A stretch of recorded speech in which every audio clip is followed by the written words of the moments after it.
Mr. Right. I guess my parents weren't online.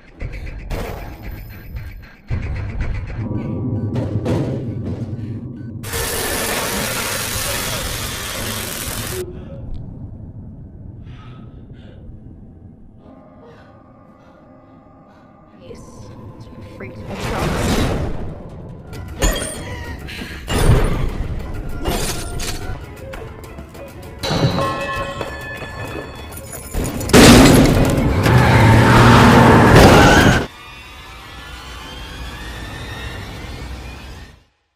Meskipun kaya dan terkenal, seorang model cantik bernama Jenny merasa kesepian. Hanya anjing kecilnya bernama Suzy yang setia menemaninya. Entah kenapa Jenny tak punya pacar ataupun teman.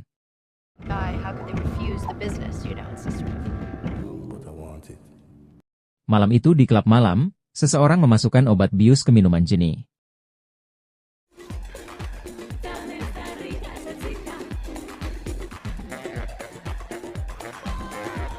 Jenny yang mulai merasa oleng bergegas ke toilet untuk membasuh wajahnya. Namun tiba-tiba,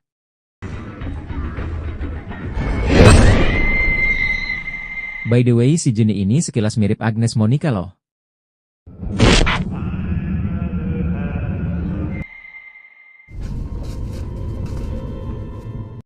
Ketika sadar, Jenny sudah berada di sebuah kamar dengan pemandangan indah di tepi pantai, yang ternyata itu hanyalah video virtual.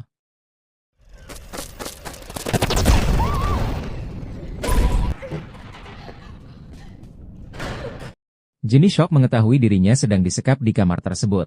Ia mengamuk dan meneriaki orang yang menculiknya.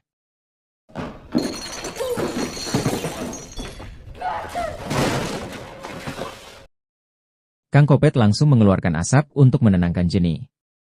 Scene berpindah ke ruang favorit Kang Kopet. Jenny yang dalam kondisi terikat sangat ketakutan melihat video penyiksaan seorang wanita menggunakan air keras yang sama dengan ruangannya saat ini. Sambil menangis, Jenny terus memohon pada Kang Kopet namun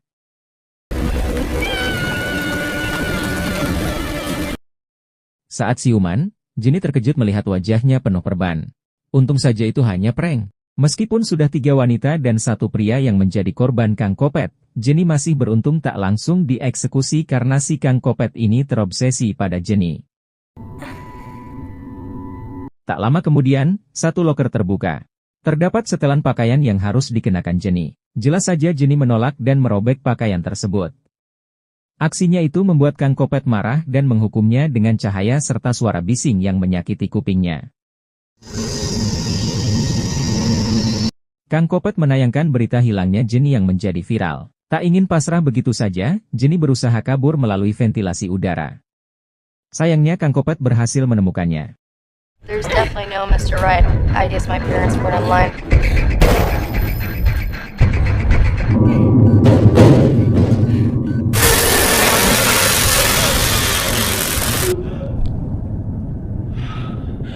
Saat siuman, lagi-lagi Jenny berada di ruang penyiksaan. Kang Kopet lantas membuatkan jus dari organ tubuh manusia, seperti mata, kuping dan lainnya. Ia memaksa Jenny meneguk jus tersebut, dan untuk kesekian kalinya Jenny kembali pingsan. Saat siuman, Jenny melihat cahaya di kaca, ketika ia mengintipnya dan tiba-tiba ternyata ada korban lain yang berada di sebelah ruangan Jenny. Mereka pun mulai berkomunikasi lewat kaca. Pria bernama Gri ini sudah disekap selama 3 hari. Saat sedang ngobrol si Kang Kopet mematikan lampu.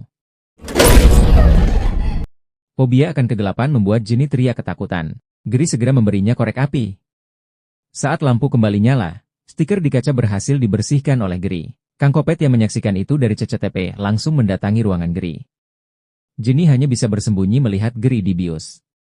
Kemudian Kang Kopet membius Jenny. He's freaked me out.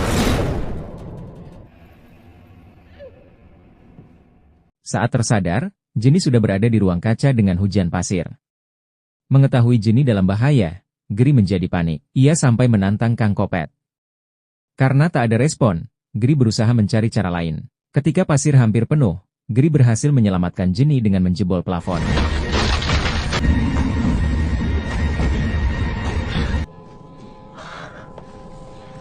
Mereka terus menelusuri lorong demi lorong hingga akhirnya sampai di garasi mobil.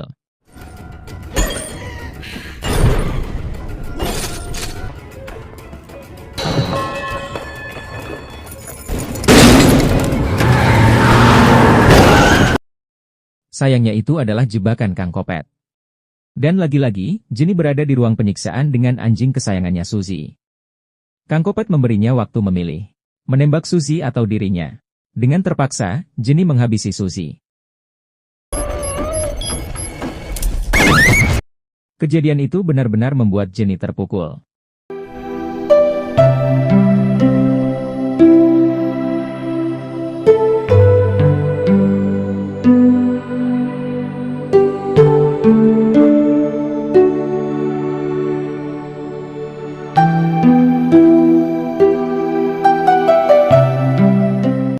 Keesokan harinya, Jenny terbangun dengan pakaian baru. Kang Kopet yang menyaksikan mereka dari CCTV memberikan gaun dan sepatu baru untuk Jenny dari sebuah loker. Tanpa ragu, Jenny langsung mengenakan pakaian tersebut agar terlihat cantik di mata Gri. Tanpa diduga, pintu pembatas ruangan terbuka. Beruntung mereka berhasil bertemu sebelum pintu tertutup.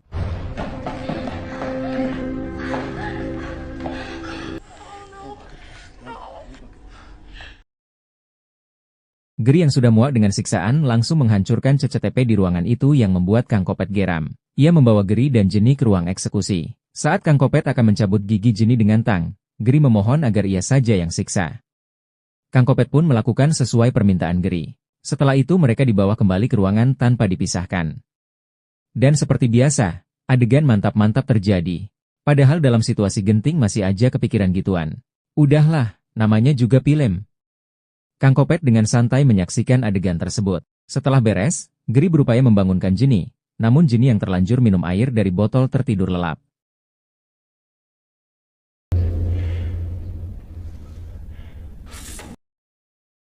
Gri pun segera membuka pintu rahasia menggunakan kartu. Disinilah terungkap bahwa Gri adalah salah satu komplotan psikopat. Dan fakta lain pun terungkap, di mana sewaktu kecil, Gri lah yang telah membunuh ibunya saat sedang tertidur. Kakaknya bernama Ben, hanya menyaksikan apa yang dilakukan adiknya. Sungguh luar biasa aktingnya guys. Saking cintanya pada Jenny ia berpura-pura menjadi korban agar bisa dekat dengan Jenny dan menjadi sosok pahlawan. Mimin juga sempat kaget dengan plot twist-nya. Singkat cerita, Gri segera menemui kakaknya Ben. Mereka berdiskusi tentang rencana selanjutnya di mana Gri harus segera mengeksekusi Jenny sesuai aturan. Akan tetapi Gri yang pada dasarnya mencintai Jenny tak mau menuruti perintah Ben.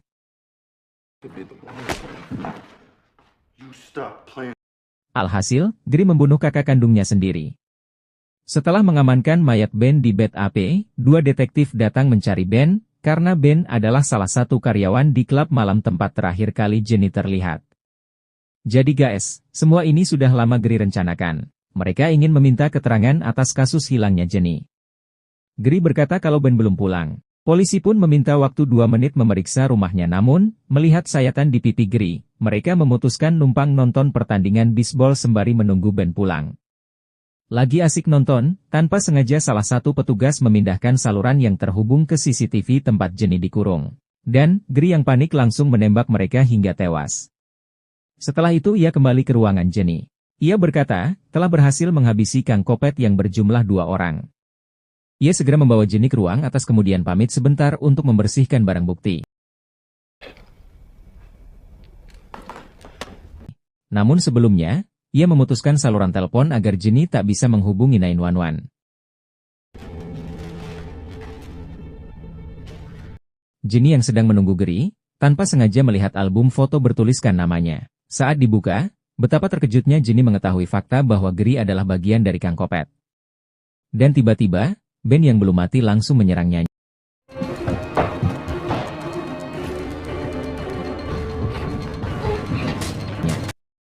Jenny yang belum menemukan jalan keluar, mendengar suara telepon dari polisi. Disinilah ia sadar bahwa kedua orang itu adalah polisi. Sayangnya, Gri sudah berada tepat di belakangnya. Karena sudah ketahuan, Gri pun mengakui kesalahannya. Bukannya meminta maaf, dengan pedenya ia berkata kalau Jenny adalah miliknya. Jenny langsung menyemprotkan cairan pembersih lantai ke wajah Gri, lalu berlari turun ke ruangan ia disekap.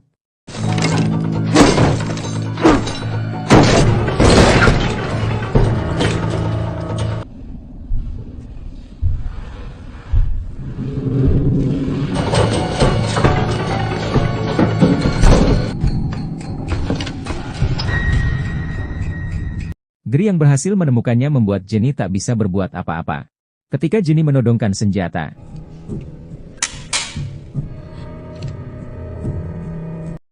karena tak bisa menggunakan senjata tersebut, Gri langsung merebutnya dan menunjukkan cara menggunakannya.